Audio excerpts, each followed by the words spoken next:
নুরুল হক নূরকে যে হত্যা চেষ্টা করা হয়েছে, আমরা মনে করছি হত্যার উদ্দেশ্যে পরিকল্পিতভাবে নুরুল হক নূরের উপর গতকাল হামলা করা হয়েছে। সেনাপ্রধানের উদ্দেশ্যে বলতে চাই, যদি আপনি এই ঘটনার দায় না নিতে চান তাহলে আপনাকে অবশ্যই তদন্ত সাপেক্ষে সেনাবাহিনীর যারা নুরুল হক নূরকে রক্তাক্ত করেছে, যারা আমাদের নেতাকর্মীদেরকে রক্তাক্ত করেছে, তাদের বিরুদ্ধে উপযুক্ত ব্যবস্থা গ্রহণ করতে হবে। এবং একই সাথে আমাদের কার্যালয়ের মধ্যে ঢুকে আপনারা দেখেছেন, ভিডিও প্রকাশিত হয়েছে, বাথরুমের মধ্যে আমাদের নেতাকর্মীরা আশ্রয় নিয়েছে।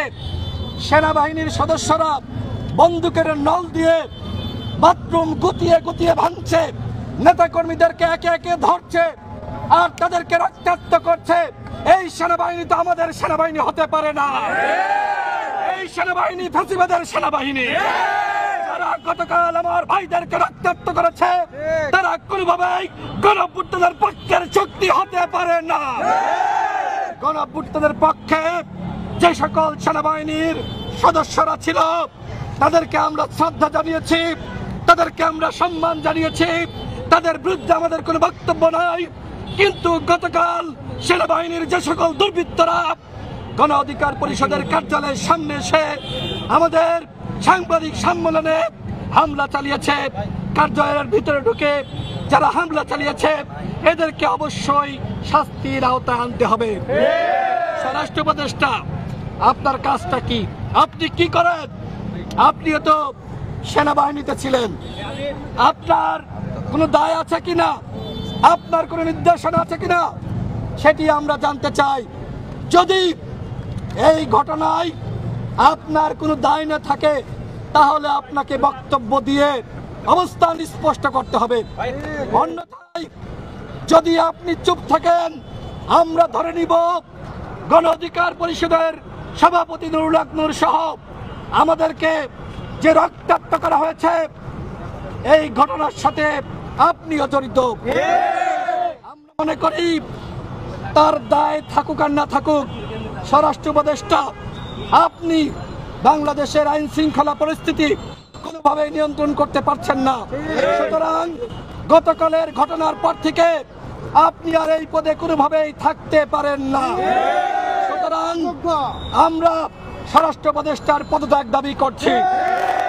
যদি ন্যূনতম লজ্জা থাকে আপনি আজকেই পদত্যাগ করবেন, আর যদি নির্লজ্জ হন, ব্যয় হন, তাহলে আমাদের কিছু বলার নাই।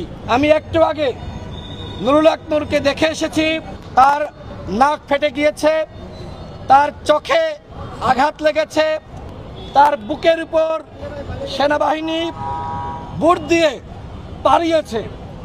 এইটা কোন ধরনের বর্বরতা? স্বাধীন বাংলাদেশে আমাদের সেনাবাহিনী যাদের বেতন দেওয়া হয় জনগণের ভ্যাট এবং ট্যাক্সের টাকায়, সেই সেনাবাহিনীর সদস্যরা নুরুল হক নূরকে চেনার পরেও এইভাবে তাকে রক্তাক্ত করবে, এইটা কোনোভাবেই প্রত্যাশিত ছিল না। আমরা ডক্টর মোহাম্মদ ইউনূসের কাছে জিজ্ঞেস করতে চাই, আপনি কি এই ঘটনা জানতেন? আপনার স্বরাষ্ট্র উপদেষ্টা কি এই ঘটনা জানতো? গতকাল সেনাবাহিনীর পক্ষ থেকে বিবৃতি দেওয়া হয়েছে, সরকারের আহ্বানের প্রেক্ষিতে, আইন শৃঙ্খলা বাহিনীর আবেদনের প্রেক্ষিতে সেনাবাহিনী নাকি মাঠে নেমেছে এবং আমাদেরকে ছত্রভঙ্গ করেছে। পুলিশের ঊর্ধ্বতন কর্মকর্তাদের সাথে আমার কথা হয়েছে, সরকারের উপদেষ্টাদের সাথে আমার কথা হয়েছে। আমাকে স্পষ্টভাবে জানানো হয়েছে সেনাবাহিনীকে গতকাল নামার জন্য সরকারের পক্ষ থেকে এবং পুলিশের পক্ষ থেকে কোনো ধরনের আবেদন করা হয়নি। তাহলে সেনাবাহিনীর কারা এইভাবে সরকারের নির্দেশনা ছাড়া মাঠে নেমে আমাদেরকে এইভাবে রক্তাক্ত করলো? গতকাল জিএম কাদের জাতীয় পার্টির কার্যালয়ে অবস্থান করছিলেন, আমরা দেখেছি সেখানে সেনাবাহিনী এবং পুলিশ প্রটোকলে জিএম কাদের বেরিয়ে গেছে। সাংবাদিক ভাইরা যখন ছবি তুলতে যায়, প্রশ্ন করতে যায়, জিএম কাদেরের গুন্ডা বাহিনী, আওয়ামী বাহিনী হামলা করেছে।